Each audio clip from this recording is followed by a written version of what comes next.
Hi, I'm Danny Ecker with your Chicago Business Today Midday Report. Only 6 of about 17 Chicago area banks owned by minorities or that focus on lending to minorities appear to be sure survivors of the recession, a disproportionate amount of casualties compared to the larger banking sector.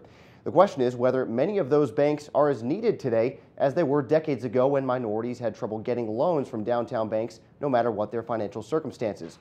Our Steve Daniels wrote about the shift this week, and he joins me now with more. Steve, an argument can be made, I suppose, on either side here. Some say the role of these banks has evolved, and others say maybe they're just not needed as they were.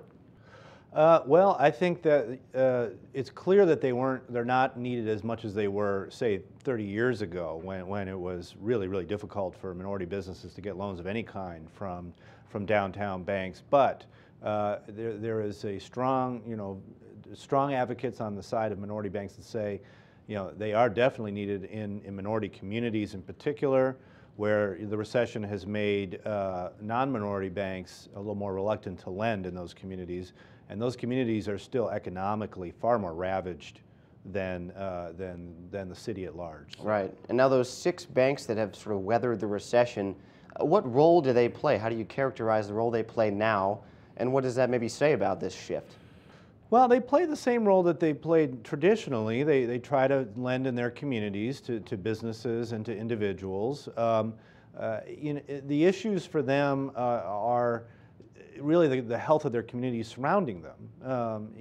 Who do they lend to? What are the economic situations of those businesses and those people? And then there's also significant regulatory issues that these banks face that make it harder for them to be as flexible with their customers as maybe they've been in the past. Right, so you've got those regulatory issues. I mean, are those the biggest challenges that are sort of facing these banks right now? I mean, what obstacles do they have to survive and to thrive in some of these areas? Well, the 2 big ones are the health of their communities and the regulatory restrictions that make it tougher for them to be as flexible.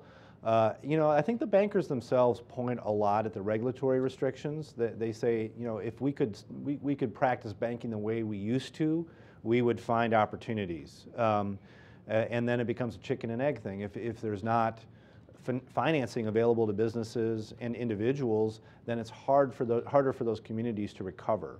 So really, there needs to be sort of a virtuous cycle started in those communities, and banks are going to have to be a part of that. All right, Steve, good reporting. Thanks for the time. Thank you.